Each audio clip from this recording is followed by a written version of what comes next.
Meus prezados, nesses últimos dias, eu tenho pensado e comecei a me lembrar de uma sentença na Escritura que nos leva a uma conclusão óbvia. Ou seja, Jesus nos propôs algo impossível. Impossível, impossível, impossível. Ou seja, ele nos colocou numa situação em que é humanamente impossível para um ser humano conseguir escapar da situação. Ou seja, ele nos colocou numa situação que eu iria chamar agora de armadilha, né? Ele nos colocou numa armadilha que não há como nós possamos sair de lá. Ou seja, nos colocou numa batalha onde a vitória é impossível. Onde a vitória é impossível.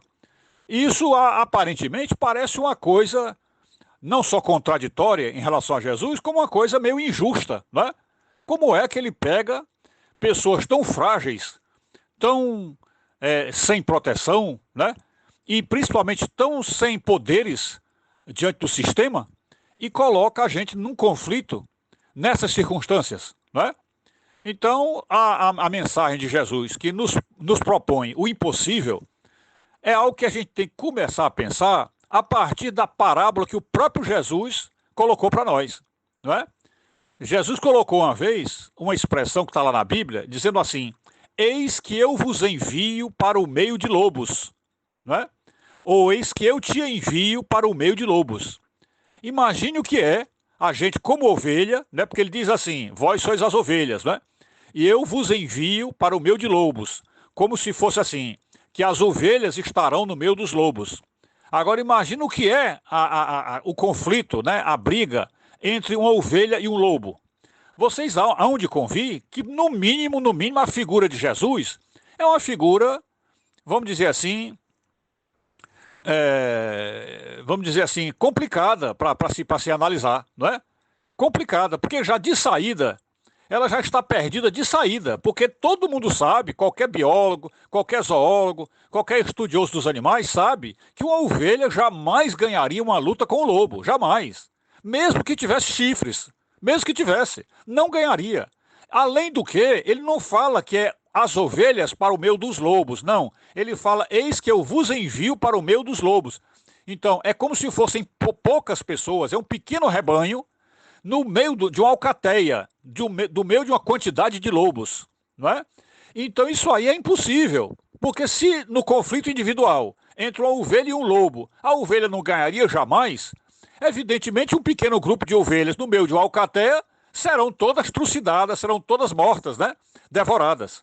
Então a história aqui de Jesus que ele vem nos propor é uma coisa impossível. Isso pode, até certo ponto, favorecer os ateístas, né?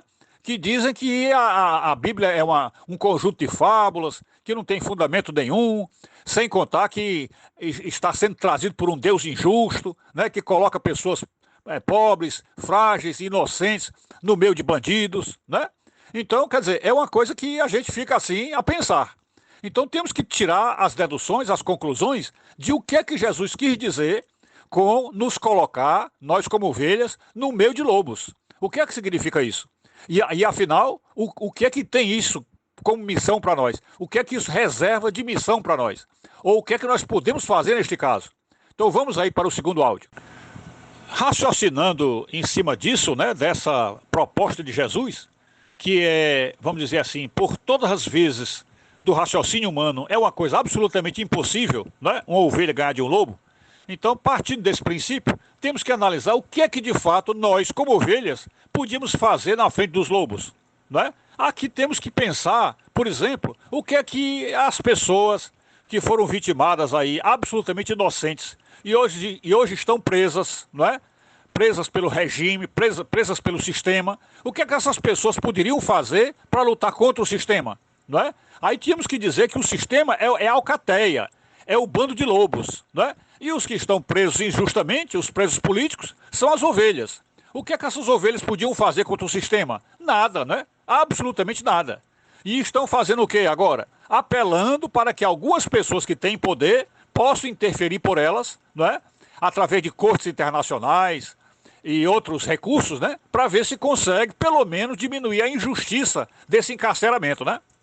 Mas vamos entrar agora numa possibilidade de um conflito espiritual. Para que se coloca uma ovelha na frente de um lobo? Ou para que um pequeno grupo de ovelhas dentro de uma alcateia? Para que isso? Evidentemente é porque o poder da palavra, ou vamos dizer assim, o poder do berro da ovelha é muito maior do que o poder do uivo dos lobos, né?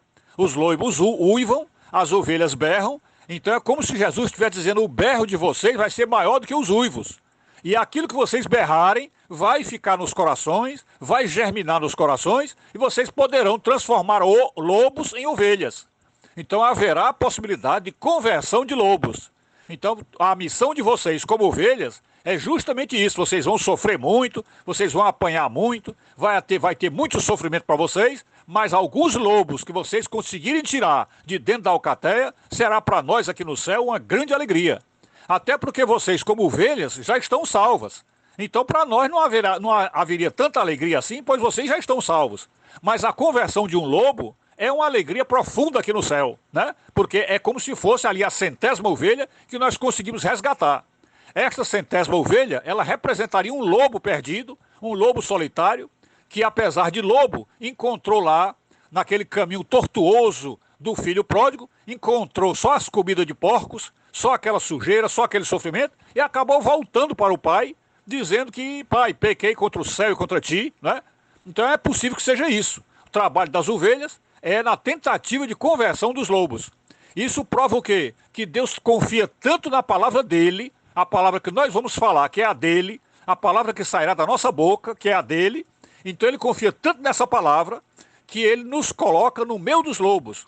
E disse inclusive assim: eis que a minha palavra não voltará vazia. Quer dizer, nós podemos sofrer, nós podemos enfrentar sérios problemas, mas aquela semente lançada no coração dos lobos vai germinar, e em breve nós veremos os lobos todos se transformando em cordeirinhos, ok? Eu creio que é isso, viu, pessoal? Essa aí é a nossa reflexão. Fiquem com Deus.